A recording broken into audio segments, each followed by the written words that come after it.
Continúa la controversia por la liberación de 5 delincuentes capturados por la policía en Comas. La fiscal del caso, Carmen González, acusó en primera instancia a la policía por demorar el atestado y luego al Poder Judicial por no atender su pedido de detención preventiva con el argumento de que el plazo para hacerlo se había vencido. El presidente de la Corte Superior de Justicia de Lima Norte, Gabino Espinosa, señaló por su parte que hay una responsabilidad compartida entre la Policía Nacional y la Fiscalía. El candidato a la vicepresidencia de Peruanos por el Cambio, Martín Vizcarra, salió a responder a las acusaciones que vertiera sobre él Keiko Fujimori. Vizcarra negó los cargos y anunció que evalúa tomar medidas legales, pero después de las elecciones para no permitir que la candidata de Fuerza Popular se victimice. Y José Klimper, candidato a la vicepresidencia por Fuerza Popular, sostuvo que después de la segunda vuelta el Perú se dividirá en los buenos y los malos, por su aptitud y honestidad, y que será entre los buenos que habrá que buscar todo el talento necesario para ocupar los cargos que se requieren en la administración pública. Mientras tanto, Nadine Heredia aludió al gobierno de Alberto Fujimori señalando que en décadas pasadas hubo mucha plata para la corrupción. Se le llevaron pocas manos que salieron del país, que nos abandonaron por fax, afirmó. La Comisión de Energía y Minas del Congreso evalúa un informe que permitiría el uso de dragas en la minería artesanal y que busca modificar el decreto legislativo 1100. Entre tanto, 11 distritos de Madre de Dios fueron declarados en emergencia, pese a que, según el ministro de Ambiente, el uso del mercurio en la actividad minera se redujo en un 60% el año pasado. Para estar informado a las 24 horas del día, usted tiene que visitar nuestra página web www.canaln.pe.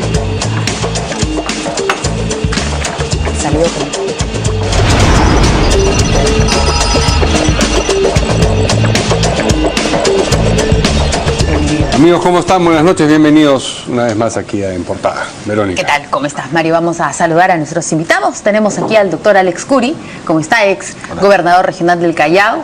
¿Cómo está? Muy buenas noches. Y también tenemos al general Roberto Quiabra, ex ministro de Defensa. ¿Qué tal? ¿Qué tal? ¿Cómo está? Muy bien, el primer tema no es directamente político, aunque tiene que ver con un asunto que se está ventilando intensivamente o intensamente en esta segunda vuelta, que es el de la seguridad, pero esta vez es una controversia que se ha suscitado a propósito de 5 delincuentes que han sido liberados, tras haber sido capturados, por supuesto, por la policía en Comas. Acá hay un peloteo y la fiscal del caso, Carmen González, primero acusó a la policía. No, primero fue la policía. Sí. Fue la policía que salió a diferentes medios de comunicación a decir que esa fiscal había sido la responsable que salían libres. Y ella hoy ha salido, como corresponde, a refutar eso. Exacto, y dice que han sido los de la policía los que se han demorado. Pero salió después del Poder Judicial. Y después dijo que el Poder Judicial. Es decir, lo que queda claro es que los delincuentes están libres y que alguien, si no más de uno, dejó de cumplir con su deber. Vamos a escuchar lo que ha dicho la fiscal González. La verdad, yo no quiero presumir, las autoridades, sus superiores y el órgano que va a investigar, porque ya también se ha cursado investigación a la mesa de partes única del Ministerio Público para que sean investigados por omisión de actos funcionales, porque es inaceptable, ¿no?, que en 5 horas no comuniquen al Ministerio Público cuál es la finalidad. Ya ellos sabrán, responderán ellos. Entonces, lo que nosotros simplemente hemos hecho es cumplir con nuestro rol, ¿no? Hemos presentado la sustentación de cargos, hemos requerido la prisión preventiva de estos señores, pero lamentablemente, ¿no?, el Poder Judicial nos cerró las puertas. Nos dijeron que yo no tengo ningún inconveniente y me someto a los órganos de control a que me investiguen. Acá están mis medios de prueba. Mis actas hablan por sí solas. Yo he dirigido la investigación.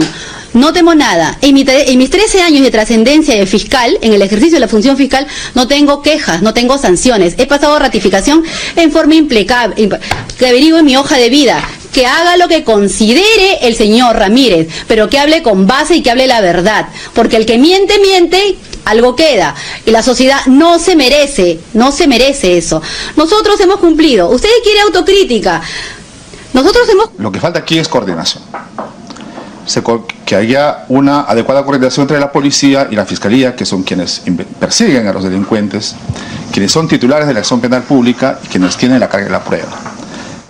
¿A qué horas había sido la detención? A las 12:30, papeleta de detención. O sea, que esas son el ciudadano, el detenido, tiene sus derechos. O sea que ella no respondió. No respondió. Ya. El ciudadano tiene sus derechos. Está detenido, papeleta de detención, 12:30. Así consta en los documentos. ¿Okay? Que yo comience a adelantar la investigación porque tengo que hacer peritaje, ver los carros, si realmente eran robados, no eran robados, antecedentes, todo ese tipo de cosas. Indudablemente que voy ganando tiempo, voy avanzando en la investigación. Lógico. Ella llega a las 5 de la tarde, luego que se le comunica ya formalmente, porque no accedía al teléfono, llega a las 16:45, o sea, hora y 45. Pero ella no quería ir, eso hay que aclararlo, Jaime. Ella no quería ir a la Divincri de Caraballo. ¿Por qué? Porque simplemente ella no quería ensuciarse los zapatos, esa es la verdad. ¿Me entiendes? ¿Ok? Entonces, ella...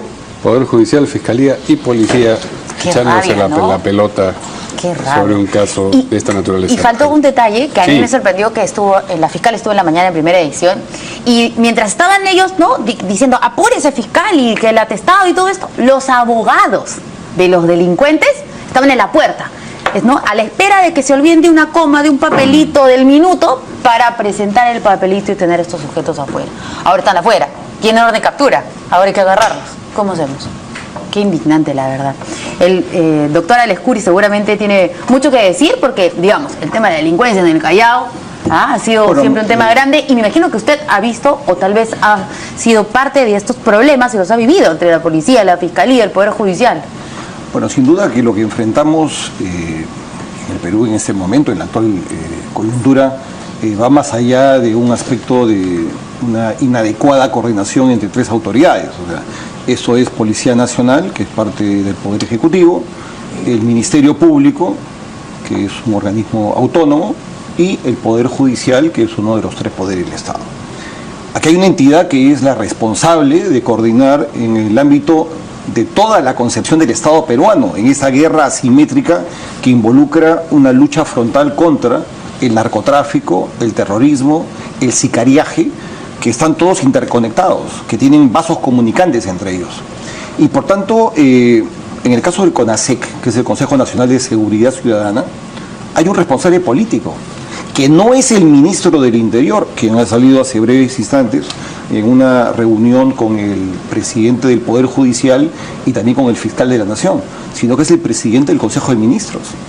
Yo el día de hoy me he permitido ingresar a la página web de CONASEC, y de la gestión del actual primer ministro hay solamente esto, una sola reunión hasta ahora, en todo el periodo, y es una reunión de julio del año 2015. Por tanto, esto nos demuestra la falta de interés del actual gobierno en tener un liderazgo claro frente al problema de la delincuencia. De forma tal que este episodio se podrá repetir con otras circunstancias. Estamos en un sistema judicial garantista, donde los pequeños detalles establecen la diferencia, y que obviamente los abogados que patrocinan a estos cárteles de la droga o estos grupos de sicarios o de ladrones, pues buscan justamente la debilidad del sistema, tan igual como la gente de Sendero Luminoso. Sendero Luminoso, siguiendo la formación gramsciana, lo que planteaba era: usemos el derecho burgués para justamente, a través de lo que es la escuela de alternativa del derecho, buscar los beneficios que les interesan a ellos en la lucha armada frente al Estado capitalista. Por tanto, ese aprovechamiento se va a dar siempre. La realidad es que no tenemos en el Perú hoy un liderazgo político claro. El presidente Humala se comprometió a hacerlo en este organismo que conglomera ¿quiénes? Al Poder Ejecutivo, a través del primer ministro, todos los ministerios responsables, organismos autónomos, presidencia de la Asociación de Municipalidades del Perú, todo lo que es la Asociación de Gobiernos Regionales, el alcalde de Lima, el alcalde del Callao, el presidente o gobernador regional del Callao, entre otros. Por tanto, aquí hay un problema de liderazgo y un problema normativo, que obviamente tenemos un vacío que estamos evidenciando, y que sin duda esta coyuntura electoral lo pone sobre el tapete, y lo que requiere el país es fundamentalmente mando y conducción en una circunstancia como esta, ¿no? General. Bueno, los peruanos esperábamos que nos uniera esta lucha contra la delincuencia, y lo que vemos es una gran desunión. Los peruanos no confían en nadie, pues. No confías en el policía, no confías en el juez, no confías en el fiscal, no confías en nadie. Por eso que hay gente que no denuncia. Entonces, ¿No se ha entendido que el problema más grave que tenemos diariamente es la inseguridad ciudadana? Estas discrepancias que hay entre las autoridades y encima el lenguaje que emplean, porque uno hasta para discrepar con una autoridad tiene que emplear un lenguaje adecuado, porque crea más inseguridad, esta violencia verbal y el aprovechamiento de los delincuentes. Los delincuentes deben estar riéndose de todos nosotros. Los peruanos tenemos dando cuenta que el delincuente está al frente. El enemigo es el que está al frente, no es el enemigo, no es el que está en los costados. Entonces aquí lo que sucede es que la delincuencia es un sistema y no lo estamos enfrentando como un sistema. La Constitución en el artículo 12 tiene que cambiarse. Dice que la defensa, la seguridad en el país está garantizada por un sistema de defensa. Esa es la concepción militar de la seguridad. La seguridad está garantizada por un sistema de seguridad, así como hay un Consejo de Defensa Nacional, tiene que haber un Consejo de Seguridad Ciudadana, tiene que haber un Consejo de Lucha contra el Narcotráfico que actúe como un sistema. Acá cada uno hace lo que quiere. Un alcalde compra un dron, el otro compra un helicóptero, el otro está prohibiendo que usen los cascos, el otro así. Entonces cada uno hace lo que quiere.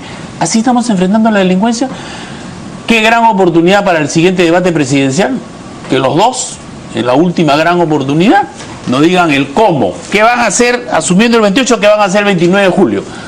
No refundar la policía ni hacer estudios, sino qué hechos puntuales que permitan que la ciudadanía diga efectivamente, estos sí conocen. Porque los chicos salen y te arman el mapa del delito. En los paraderos acá a las 7 de la noche hasta las 11 de la noche nos asaltan. ¿Y cuál es la solución? Ese es el mapa del delito. ¿Dónde está la presencia de los serenos y de los policías? Entonces, ¿qué haces tú diciendo? Por si acaso, estos son los sitios donde roban. Esa es la parte de la inteligencia, el mapa del delito. ¿Y la ejecución? Entonces vemos que no hay un liderazgo, no hay estrategia, no se sabe o no se quiere. Entonces, si seguimos así, la situación va a ser... Porque el problema, cuando vemos a estas tres autoridades, ¿no? Cada una echando la culpa al otro, claro, uno dice, son negligentes, les llega su trabajo, realmente no saben o han recibido billete. O sea, no confiamos en ninguno, lamentablemente. Una sabia combinación de todo. O todo a la vez. Claro. Como tú dices, no, si estos delincuentes tenían afuera 3 abogados, yo creo que cualquier ciudadano común que tiene un problema no tiene un abogado en la mano, pues. Entonces eso nos demuestra lo organizado que están, ¿no? Bueno, sin duda que estamos enfrentando una situación que ya se ha desbordado, ¿no? Hace ya mucho tiempo. Hace ya mucho tiempo. Hoy ya es un problema endémico de la sociedad peruana y que obviamente, reitero, requiere una acción efectiva a través de los órganos ya existentes. A ver, tareas de inteligencia, por ejemplo, que acaba de comentar Roberto hace breves instantes. Del exceso de los 90 hemos pasado a desmembrar todo el sistema de seguridad y de inteligencia preventiva y prospectiva en el país. No tenemos un sistema de inteligencia bien estructurado, formado. En el periodo de Toledo, cuando era primer ministro, sobre los finales de Pedro Pablo Kuczynski, se terminó de desarmar toda la estructura del antiguo sistema de inteligencia nacional y la formación de la DINI.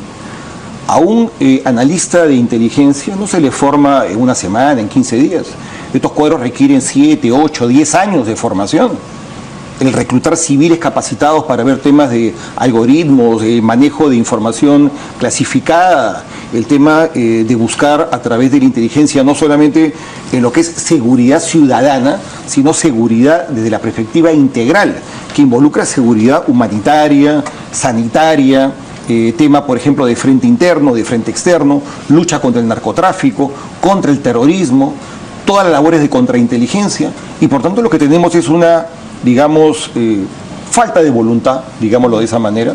No me atrevería a ir un poco más allá en esta circunstancia, pero creo que hay un problema de fondo. Y el problema de fondo es que el actual gobierno, y particularmente el presidente de la República, no se jugó por el principal tema que él propuso en la anterior campaña electoral. Por él, además, ¿no es cierto? Y que la gente dijo, queremos un militar que imponga orden en el país. Y si usted fuera presidente el 29 de julio, ¿qué haría? Porque yo veo esto, la verdad, y claro, dicen, sí, más policías, pero ¿de dónde los sacamos? ¿Debajo de las mangas? ¿Cómo hacemos? Sí, hay que coordinar acá entre la Fiscalía, pero ¿qué? ¿Obligas al Ministerio Público? ¿Sanciona el Ejecutivo a los jueces? O sea, ¿qué se podría hacer? Porque ya falta poco para que se vaya este gobierno. Me permito, luego entiendo que puede comentar también el general Quiabra, hay un problema que para mí es fundamental, que va más allá de los recursos humanos y económicos. Y es que no solamente en materia de seguridad, sino que en diversos temas que implica políticas públicas en el Perú, existen muchas autoridades que tienen la misma responsabilidad. Entonces yo tengo, por ejemplo, conforme a la norma constitucional, el Poder Ejecutivo, luego a través de la Policía Nacional, que depende en términos jerárquicos del Ministerio del Interior, los gobiernos locales. La ley de gobiernos regionales, ojo, no contempló ni contempla aspectos vinculados a la seguridad ciudadana. Es el sistema regional de seguridad ciudadana que sí lo prevé. Por tanto, estamos en un país donde hay una superposición de autoridades en el transporte, en el ámbito de la seguridad. Entonces, la gente no sabe a quién recurrir y a quién decirle, oye, tú eres el responsable de estos objetivos de corto, mediano y largo aliento. Por tanto, se requiere un conjunto de medidas en políticas públicas, y la primera es un sinceramiento de la normativa. Esto de, digamos, atribuirle a los alcaldes el tema de la seguridad, esto es una ilusión, eso no es real, eso no tiene ningún basamento real. ¿Con qué medios puede un alcalde enfrentar los niveles de delincuencia que hoy tenemos en el país? Los alcaldes de las campañas le mienten a la gente diciendo eso ese también, es un problema. ¿no? Yo voy a la seguridad, le voy a pedir, y de verdad ellos saben que es mentira. Yo le voy a poner un ejemplo clarísimo. El coronel Elidio Espinosa de la policía, la otra vez lo dije. El de Trujillo. El de Trujillo. Cuando Alba Castro era ministro del Interior, los trujillanos le dijeron, colabora pues con la seguridad, porque la inseguridad en Trujillo era gravísima. Y fue el coronel Elidio Espinosa con 15 policías. Hicieron una campaña. Y murieron 15 delincuentes conocidos, recontra conocidos y todo. ¿Qué hicieron? Lo denunciaron y pidieron cadena perpetua. Pasó al retiro. Se presenta para candidatear como alcalde de Trujillo y será elegido. ¿Qué es el cambio? ¿Cuál es el cambio que él siente? Que como policía él tenía la policía y la podía emplear. Como alcalde, él convocó a los alcaldes distritales y a la policía para ver el tema de la estrategia contra la inseguridad. No fue nadie. Esa es la realidad del alcalde. El alcalde no es policía, el alcalde tiene otras responsabilidades. Por ejemplo, reducir los factores de riesgo social. Yo a estos alcaldes que les gusta pedir a los soldados, yo les pregunto, ¿cuántos casinos, hostales, cantinas, fumaderos, lugares donde venden drogas tienen su distrito? Entonces, si esos alcaldes me vas a abrir hostales a los costados de los institutos de educación, me vas a abrir cantinas al frente de los colegios, y vas a tener tú que conoces dónde se vende la droga, que es la que fuman los chicos antes de hacer un acto delincuencial. Y esa es la tarea del alcalde. El alcalde no es el policía. Entonces, hay tareas que cada uno tiene que hacer, y las tareas, ¿sabe qué? Todo está escrito. Acá no hay nada que inventar. Hay que recuperar las calles. Bueno, pues, el mapa del delito que ahora los policías, todo el mundo habla. Tus cuadrantes seguros, tus 3 turnos de 8 horas. Hay que recuperar las cárceles. ¿Cómo puede ser posible que no podamos todavía bloquear los celulares para impedir la extorsión? Pero queda claro por qué no podemos. Bueno, si tenemos a la policía haciendo el trabajo en la calle, llegamos a la fiscalía dice que se demora mucho, que no lo llamaron antes, y luego llegan al Poder Judicial, no, 12:30 ya no, 24 horas. Ya sabemos por qué no se puede bloquear los celulares. Ya sabemos por qué no se puede bloquear los celulares, porque no se quiere o porque hay complicidad. El juez ha dicho que es inconstitucional tener 30 minutos a estos ciudadanos detenidos, es inconstitucional. Entonces había que soltarlos porque son 24 horas, no 24 con 30 minutos. Al final terminamos en el círculo vicioso que determina lo siguiente: como la gente observa que todo aquello que significa mandato constitucional, imperio de la ley, Estado de Derecho, democracia, con sinónimo de ineficacia, no les interesa plantearse un esquema autoritario. Por eso que estamos en un país donde las circunstancias en términos de institucionalidad son tan frágiles. Entonces, estamos en una circunstancia en la cual, y quiero reiterar sobre el tema, el actual gobierno, ¿no?, y todos los que de una u otra manera están involucrados con el actual régimen, pues han debido tomar las medidas necesarias para que el próximo gobierno, digamos el día 29 de julio, no es un inicio de una nueva etapa, no, que sea la continuidad de una política de Estado, de una política de gobierno. O sea, no una política más allá de ministros. Claro, esto pasa de los presidentes. O sea, la idea es, oiga señor, ¿Para qué sirven pues estas reuniones tan pantagruelísticas, ¿no? Sobre cenas pomposas para discutir el tema de los planes de gobierno, etcétera? No, temas operativos y concretos.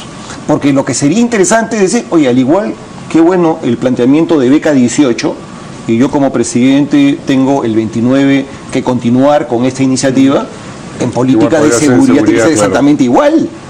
¿Por dónde empezamos?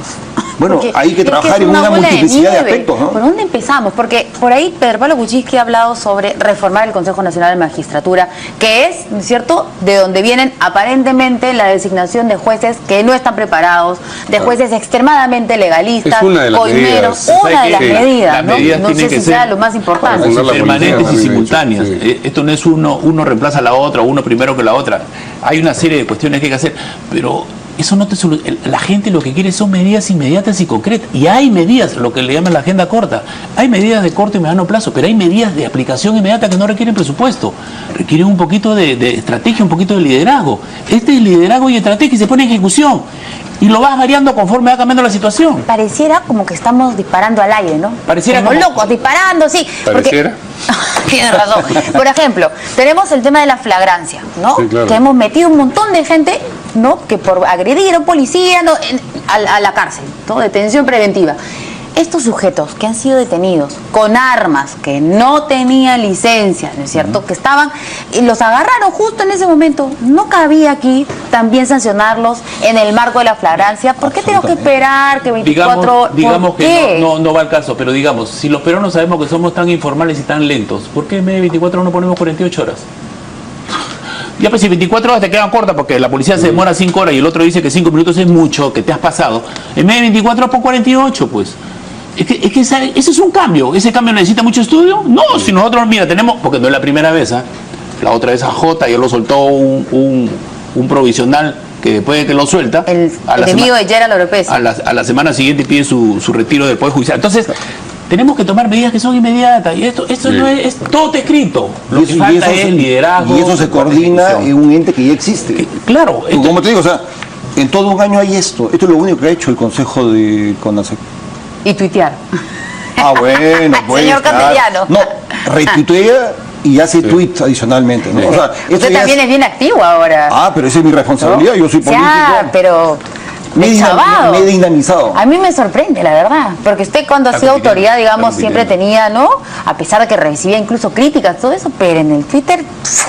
Bueno, el Twitter se ha como desfogado. No, el Twitter es una red social y al mismo tiempo a veces poco social. Una terapia personal. La catarsis tuitera. Sí, muy bien, pero tenemos que ir a la catarsis de la pausa. De la pausa y regresamos con lo que ha dicho Martín Vizcarra a propósito de las acusaciones que mencionó en torno a él Keiko Fujimori.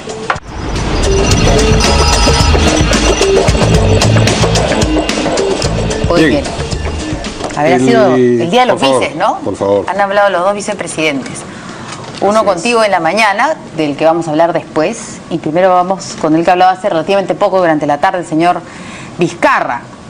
Ha dicho que salió a responder las acusaciones de Keiko Fujimori y ha dicho que evalúa demandarla. Pero las acusaciones tienen que ver con lo que mencionó Keiko Fujimori durante el debate, aludió a él diciendo que es reo contumaz, y estas son las, digamos, los cargos que Vizcarra no solamente rechaza, sino que ha dicho, como mencionabas tú, que está considerando, digamos, tomar medidas legales, pero no ahora, porque si no eso le facilitaría a ella hacerse la víctima, sino después del 5 de junio, en el 2021. ¿No? A ver. Vamos a escuchar al señor Vizcarra.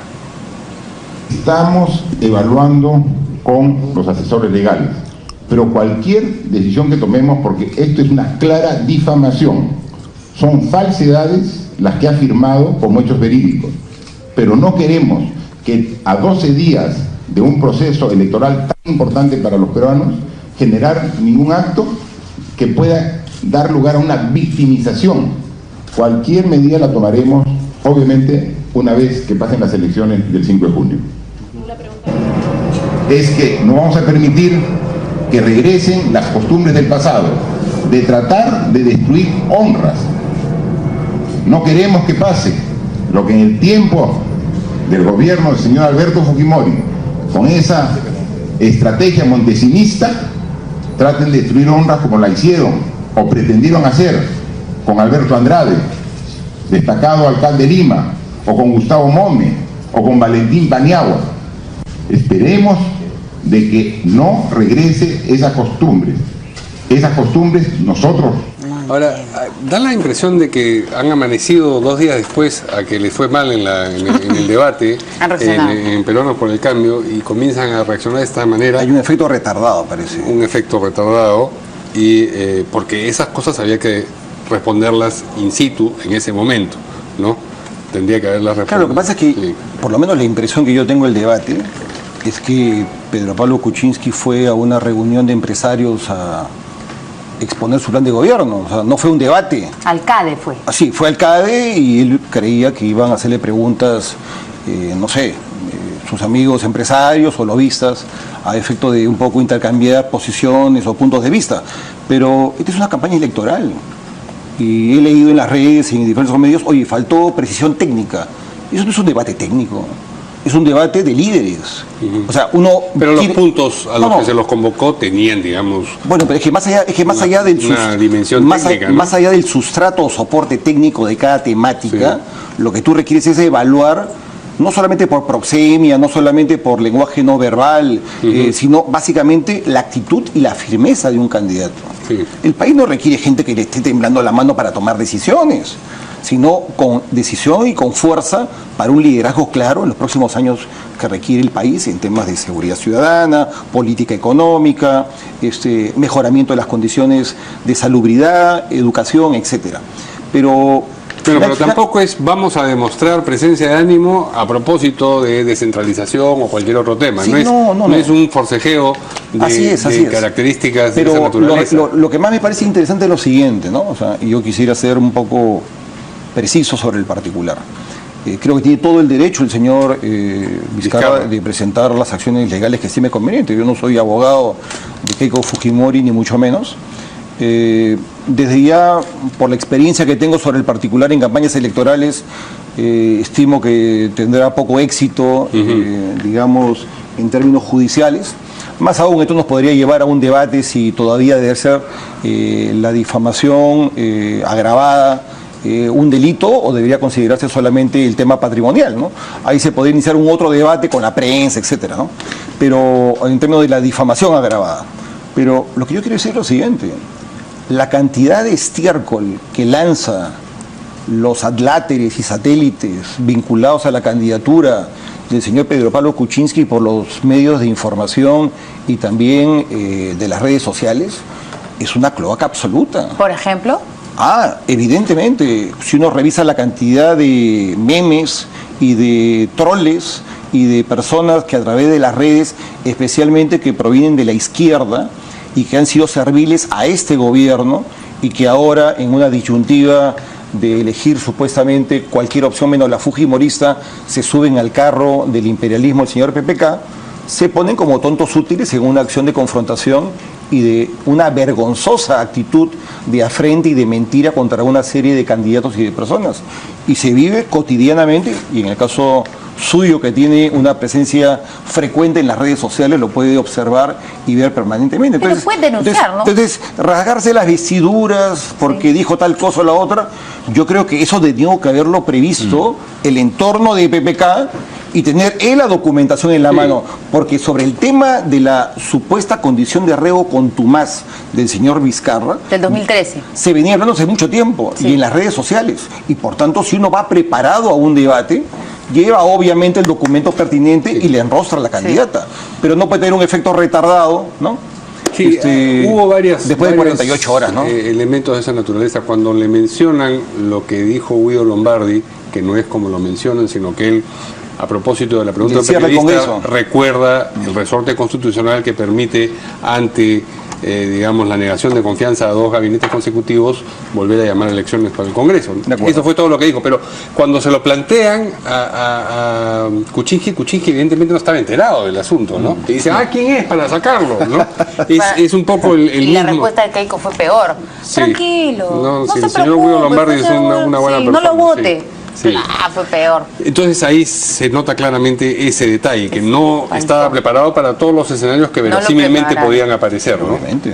Pero eso es lo que estaba previsto y se señalaba, ¿no? Los días anteriores del debate presidencial que los equipos de apoyo, de asesoramiento y de campaña estaban llevando a cada candidato para que hagan las preguntas y respuestas para que esté preparado para todos los escenarios.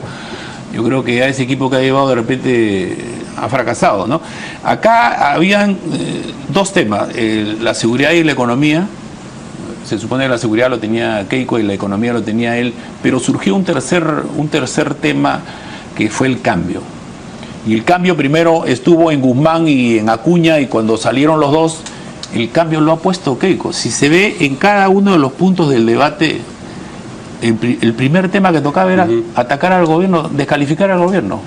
Y después en sus mítines señala que el candidato del gobierno es Kuczynski. Entonces, ella ha recuperado el tema de la seguridad, con el jale ha recuperado la parte de la economía, y con el cambio dice, yo soy el cambio y eres la continuidad. Entonces, más que echarle la culpa o intentar denunciar, yo creo que lo que cada uno tiene que ver, faltando un último debate, es cómo van a aplicar su estrategia para recuperar lo que 5 puntos es bien difícil. Bueno, pero flaco favor le hace la primera dama el día de hoy, que acompañando al presidente, utilizando los recursos públicos en un evento que es obviamente proselitista y que está absolutamente no solamente prescrito en la norma legal, sino en la cual la fiscalización del Jurado Nacional de Elecciones debería ser mucho más proactiva. O sea, no se puede tolerar ni permitir que la señora Nadine Heredia utilice vamos a hablar de eso esa luego. plataforma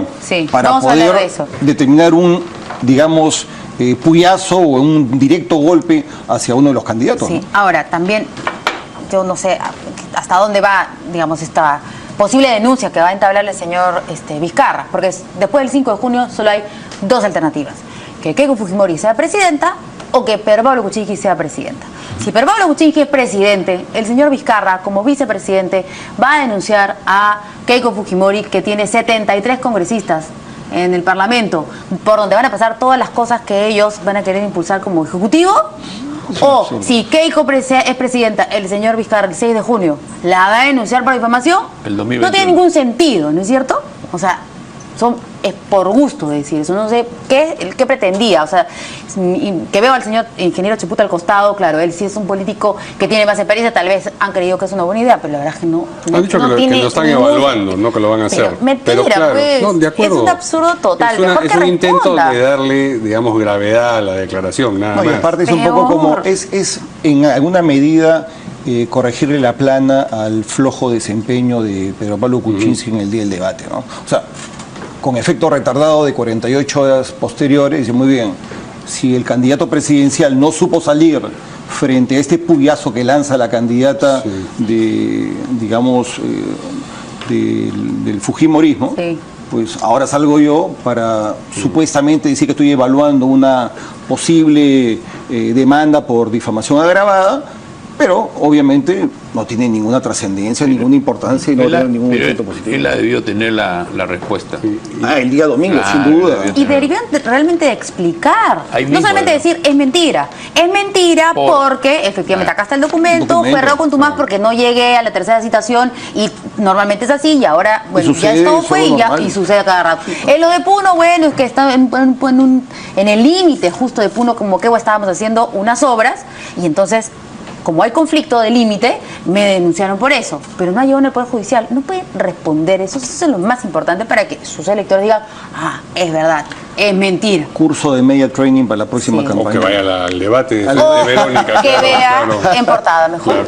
Más fácil y barato, pero gratis. También la otra candidata a la vicepresidencia de Peruanos por el Cambio, la señora Mercedes Arauz, ha hecho una observación acerca de las cosas que se dijeron, que dijo Keiko en el debate, y dijo que es una malagradecida porque no corresponde al respaldo que recibió de Pedro Pablo Kuczynski en el 2011. Vamos a escucharlo.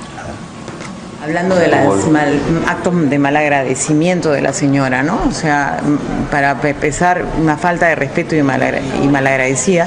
Él la respaldó ante una determinada circunstancia. Teníamos el temor, como muchos peruanos, de que aquí se impusiera una dictadura chavista. Lamentablemente nos equivocamos, y todos se pueden equivocar, pensando que pudiera haber sido una persona que hubiera defendido la democracia. Muchos peruanos nos equivocamos también. ¿Está pasando factura? ¿Consideran este apoyo que brindó en el 2011? Sí, fue lamentable, ¿no? Lamentable haber apoyado a mí me tocó también decir en un momento, ¿qué voy a hacer? O sea, yo no quería votar por Humala porque pensaba que él era un hombre que no era consecuente con sus ideas y que cambiaba de idea cada día. Exacto. Y yo terminé diciendo, no me queda más que votar por esta señora, lamentablemente.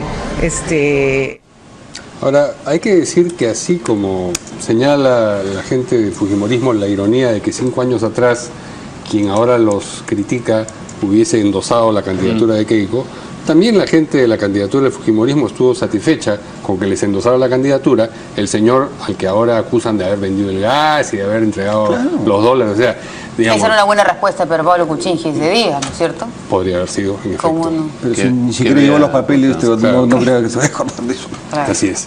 Bien, pero digamos, como no todas estas cosas le resultan perfectas al Fujimorismo, también el congresista Becerril ha salido a celebrar, digamos, lo que él siente que fue la victoria en este debate y le ha dicho a Pedro Pablo Kuczynski que no puede estar lloriqueando pues porque no le fue bien en el debate. Vamos a escucharlo. Y yo creo que es lamentable que una persona que aspira a llegar a la presidencia de la República, después de un debate donde siente que no le fue bien, salga a lloriquear a los medios de comunicación. Esto demuestra que en realidad Mr. Kuczynski no tiene fuste para ser presidente de la República. Acá no existen metralletas, lo que existen es hechos contundentes que nuestra lideresa Keiko Sofía le hizo recordar. Por ejemplo, acá está... ¿Qué impacto creen ustedes que tiene una observación de esa naturaleza? Bueno, del congresista Becerril hoy día salió sereno. Otro día sale más agresivo.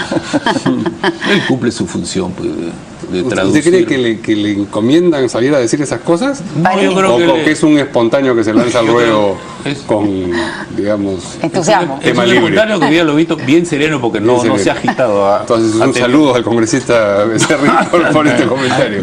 Sí. La dialéctica o la confrontación en un debate es muy propio de las campañas electorales y más aún cuando hay un proceso de polarización tan pronunciado como el que estamos viviendo. Bueno, una segunda vuelta es por naturaleza. Claro, o sea, claro. El balotaje o el balotaje, ¿no?, como se denomina en nuestro país, obviamente lleva hacia una confrontación en la cual este contrapunteo, sarcasmo y estar punzando un candidato a otro, lo que determina, como quiero de alguna forma incidir, es no solamente el conocimiento en la teoría y en la praxis de lo que es los diferentes tópicos o temas que interesan a la opinión pública, porque no todos pues buscan un académico, ¿no?, que sea un PhD o que sea un teórico, ¿no?, un hombre conceptual, sino cuál es ese dominio de escena, esa personalidad, ese liderazgo, ¿no? O sea,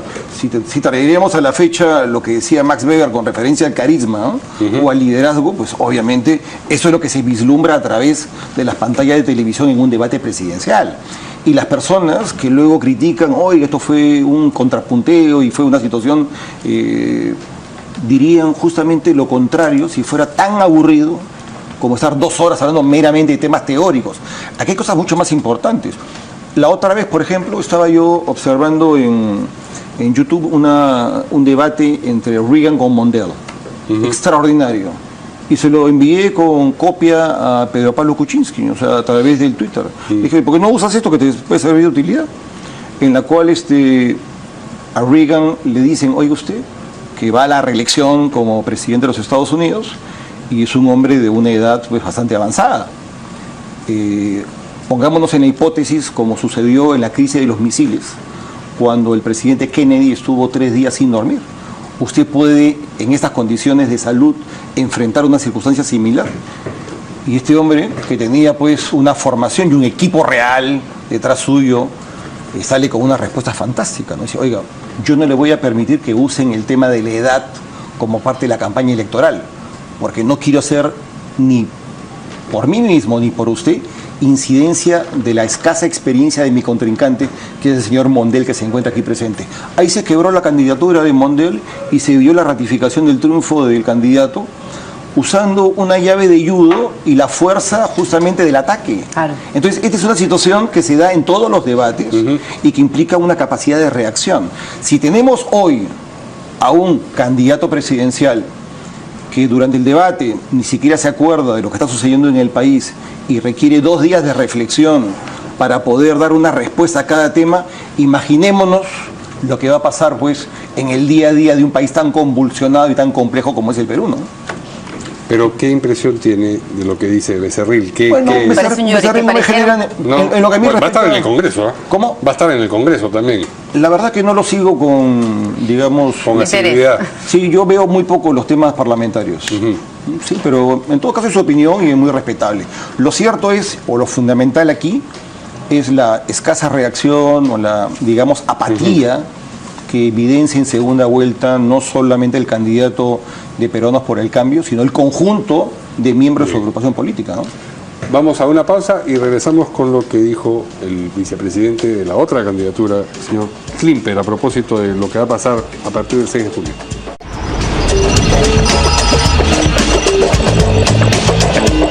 Muy bien, el señor José Klimper, candidato a la vicepresidencia por Fuerza Popular, ante la pregunta de si ellos tendrían, digamos, a bien convocar en la eventualidad de que llegasen al poder a gente de otros partidos para el gabinete o para puestos en el Ejecutivo, dijo que sí, que en realidad después del 5 de abril los peruanos ya no se iban a dividir entre los que pertenecían a un partido y a otro, sino entre los buenos y los malos. Vamos a escucharlo. A partir del 10 de abril y hasta el 5 de junio está dividido en rosado y en naranja, ¿no? Digamos por los dos colores.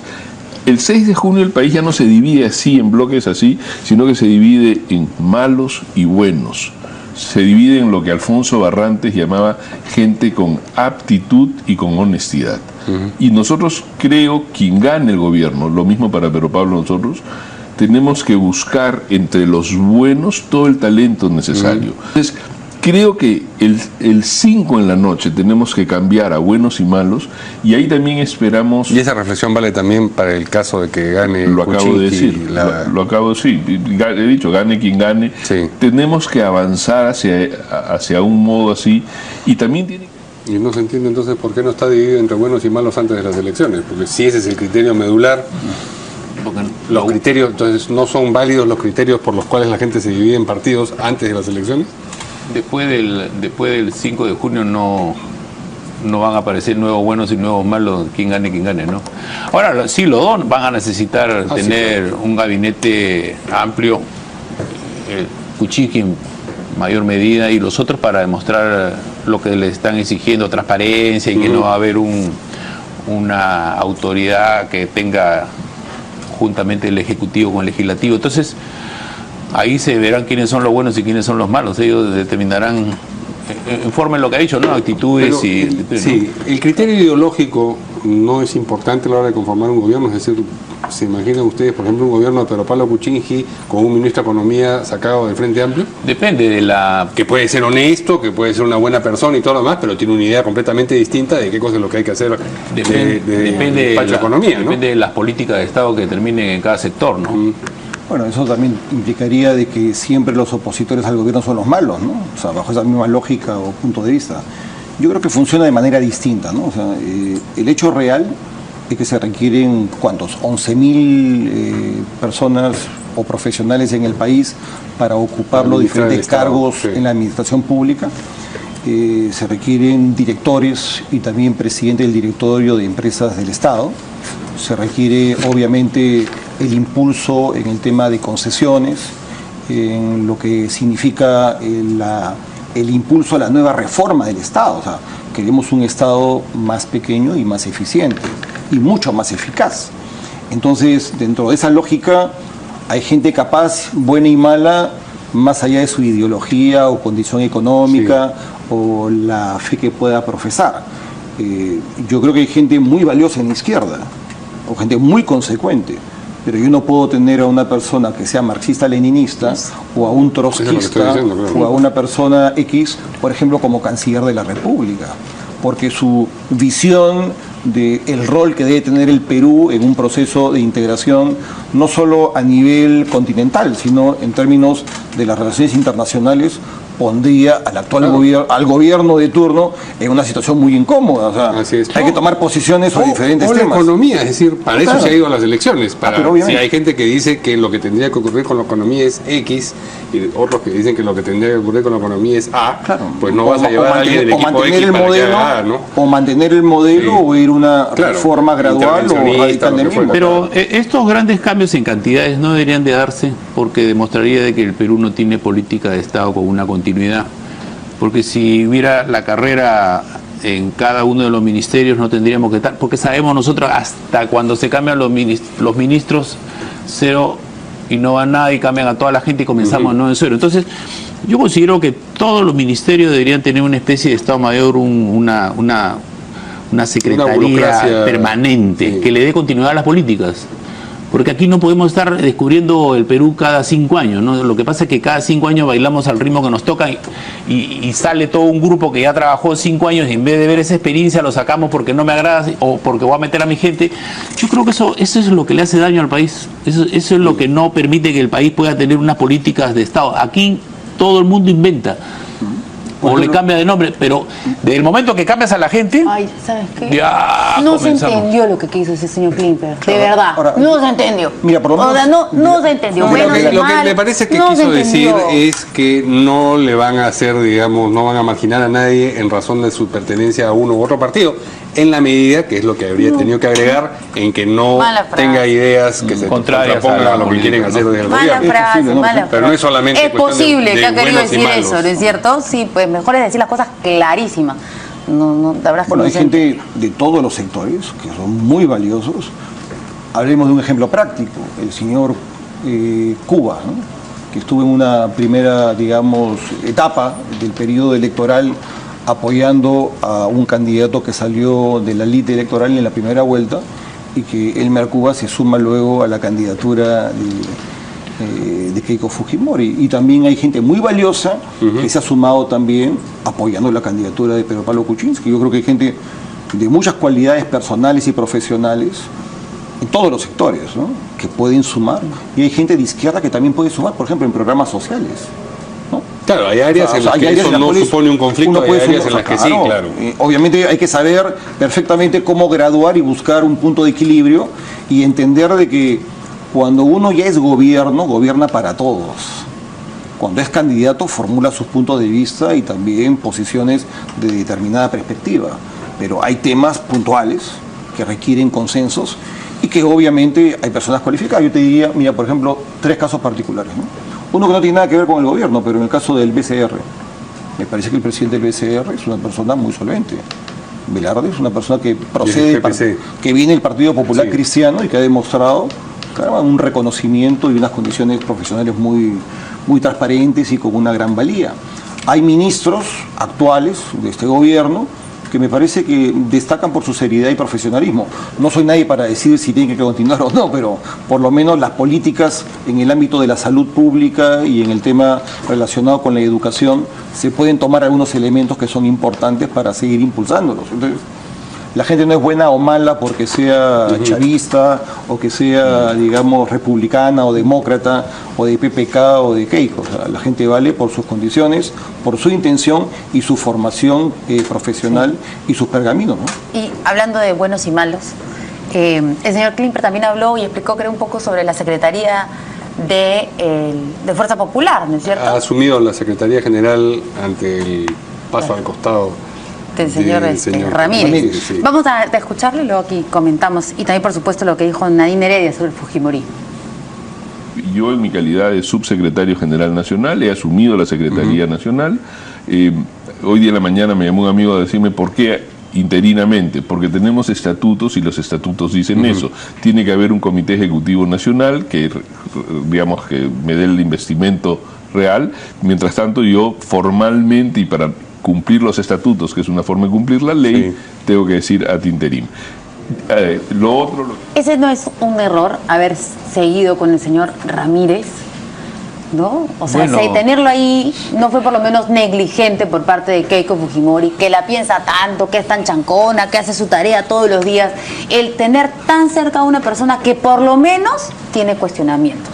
Bueno, si en la última encuesta que salió, donde le ha sacado 5 puntos de ventaja, está el factor Ramírez, yo creo que no pasó nada, ¿no? Pareciera que Ramírez era secretario general del otro partido. ¿No le parece? Entonces, ¿usted cree que no pasa nada, que está bien que lo haya dejado ahí y que ahí lo haya nombrado secretario general? Se hablaba de que el daño político a veces no influye positivamente en el otro candidato, y parece que si este factor Ramírez estuvo en esta encuesta, aparentemente sí. Entonces el daño político no ha sido capitalizado por el otro lado y ya pasó, ¿no? Claro, no, yo me digo en general. O sea, este señor no ha tenido acusaciones o señalamientos hoy o hace una semana, hace tiempo. Entonces, ¿a usted le parece que sí, que podría haberlo? ¿Qué dice el señor Curi? Yo lo que pienso es lo siguiente, ¿no? Porque hay que verlo en función al contexto en el cual se da la denuncia al señor Ramírez a través de un programa de televisión. Porque lo que se entendió en una primera etapa, digamos la pepa de la noticia, no era que el señor Ramírez sea investigado por la DEA o la Unidad de Inteligencia Financiera en el Perú, o eventualmente por la Fiscalía de Crimen Organizado y Lavado de Activos.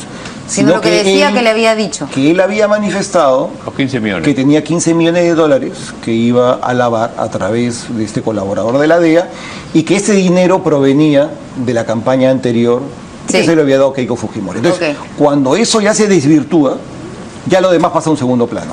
Pero yo estoy hablando del señor Ramírez antes. Ah, no, bueno. O sea, yo digo antes. Nadie hablo es sobre... ¿no? No, nada, pero por favor. Disculpe, pero alrededor de la señora Fujimori tiene muchas otras personas que no tienen señalamientos. Puede caer antipático, chinchoso, haber hecho 50 cosas, pero no señalamientos. Se está hablando de las investigaciones que en años pasados se ha intentado abrir, ¿no es cierto? Es a ese entorno raro del señor Ramírez. ¿No le pareció por lo menos negligente tener una persona así tan cerca? Aparentemente a ustedes no. Pero es sintomático que finalmente sí hay una discusión, además de si él pide ser separado o lo separan, porque él dice que lo solicita, pero en el debate Keiko Fujimori dijo lo hemos separado. Claro. Pero con prescindencia de eso, digamos, si alguien hubiese lanzado la acusación de el congresista X es un asesino en serie, no esa sola acusación iba a basar para que lo pongan al lado. Claro. Algo tiene que haber sentido que sí lo golpeaba para que en este caso lo hayan tan cercano, ¿no? removido del puesto que ocupaba. Bien, tenemos también a Nadine Heredia, que ya habíamos comentado en el tema pasado, en el tema que tocamos antes de la pausa, y decía, ha salido a hablar ha hecho alusión al gobierno de Alberto Fujimori. Dijo, a ver, entre comillas, en décadas pasadas hubo mucha plata para la corrupción, se lo llevaron pocas manos que salieron del país, que nos abandonaron por fax. Esto es lo que dijo. La palabra fax, que de inmediato no sé. Asocia a Alberto Fujimori. Yo he leído en la mañana que el antinadismo es más alto que el antifujimorismo, y como decías, flaco favor le está haciendo a PPK porque... Nos lo dijeron anoche aquí. Sí, Fernán Altuve lo dijo. Porque la relación que hace Keiko de que Kuczynski es la continuidad y es el candidato del gobierno, parece que eso es lo que le ha dado la ventaja que tiene las encuestas.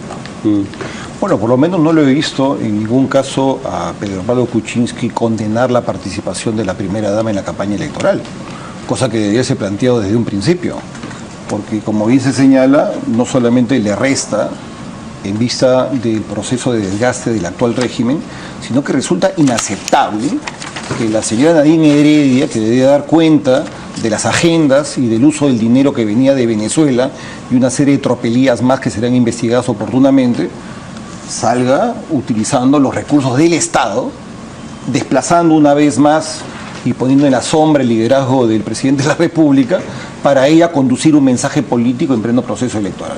Eso me parece absolutamente, digamos, incalificable, totalmente fuera de lugar, hizo una llamada de atención al Jurado Nacional de Elecciones, que no se puede hacer de la vista gorda y no puede dejar de fiscalizar un hecho de esas características. Ya le llamaron la atención al presidente de la República en la primera vuelta, en 2 oportunidades. Sí. Y en esta le da paso a su esposa para estaban juntos, ¿no es cierto? Sí, claro. Porque si no es la presidenta de un partido y tiene derecho a opinar. Y la primera dama no tiene un cargo público. ¿Quién paga el estrado? ¿Quién paga el sonido?